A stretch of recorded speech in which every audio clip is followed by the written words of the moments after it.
لوگوں، ایک مثال بیان کی جاتی ہے، اسے غور سے سنو کہ جن لوگوں کو تم اللہ کے سوا پکارتے ہو وہ ایک مکھی بھی نہیں بنا سکتے اگرچہ اس کے لیے سب اکٹھے ہو جائیں، اور اگر مکھی ان سے کوئی چیز چھین لے جائے تو اسے اس سے چھڑا نہیں سکتے۔ طالب اور مطلوب یعنی عابد اور معبود دونوں گئے گزرے ہیں، ان لوگوں نے اللہ کی قدر جیسی کرنی چاہیے تھی نہیں کی۔ السلام علیکم۔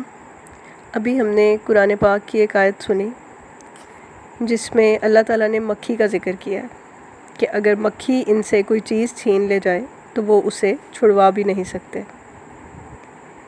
یعنی جو اللہ کے سوا کوئی اور معبود بنائے ہوئے ہیں تو ان کے اندر اتنی صلاحیت، اتنی کیپیسٹی نہیں ہے کہ اگر کوئی مکھی ان سے کوئی چیز لے جائے تو وہ اس مکھی کا بھی مقابلہ کرنے کے قابل نہیں ہے۔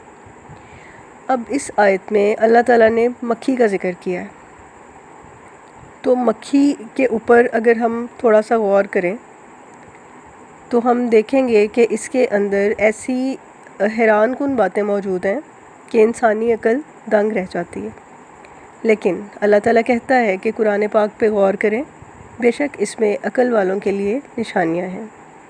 تو آج ہم دیکھتے ہیں کہ مکھی جو ہے وہ اپنے اندر کیسی حیران کن صلاحیتیں رکھتی ہے۔ ایک عام مکھی، ایک گھریلو مکھی، ہاؤس فلائی جو ہمیں اپنے ارد گرد نظر آتی ہے، ایک عام مکھی کی آنکھ میں 5000 لینزز ہوتے ہیں۔ جیسے ہماری آنکھ میں ایک لینس ہوتا ہے، لیکن ایک مکھی کی آنکھ میں عام طور پہ 5000 لینزز ہوتے ہیں، اور ہر لینس جو ہوتا ہے وہ ہیگزاگونل ہوتا ہے، ان کی 6 سائڈز ہوتی ہیں۔ اس کی آنکھ کی گولائی اس طرح کی ہوتی ہے کہ اس کو جو ہے وہ ایک ہی ٹائم میں پیچھے کی طرف بھی دیکھ لیتی ہے۔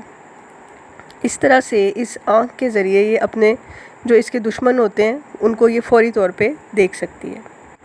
ان مکھیوں کی ایک اور اہم صلاحیت، ایک خاصیت ان کی یہ ہوتی ہے کہ یہ اپنی خوراک عام جانداروں کی طرح سے ہضم نہیں کرتی۔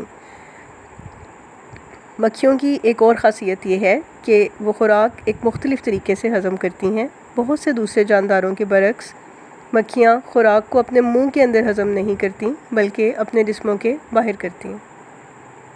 اس کا طریقہ یہ ہوتا ہے کہ وہ ایک خاص قسم کا محلول سینگی نالی پروبوسس کے ذریعے اس چیز پہ چھڑکتی ہیں، اپنی اس خوراک پہ چھڑکتی ہیں، جس سے خوراک تحلیل ہونے کے قابل بن جاتی ہے۔ پھر مکھی خوراک کو اپنے حلق میں لگے ہوئے جاذب پمپ کے ذریعے جذب کرتی ہے۔ تو اس طرح کی حیران کن صلاحیت اس چھوٹی سی مخلوق کے اندر اللہ تعالیٰ کی ہی کاریگری ہے، اور اس میں کوئی شک نہیں کہ اللہ تعالیٰ ہر چیز پہ قادر ہے۔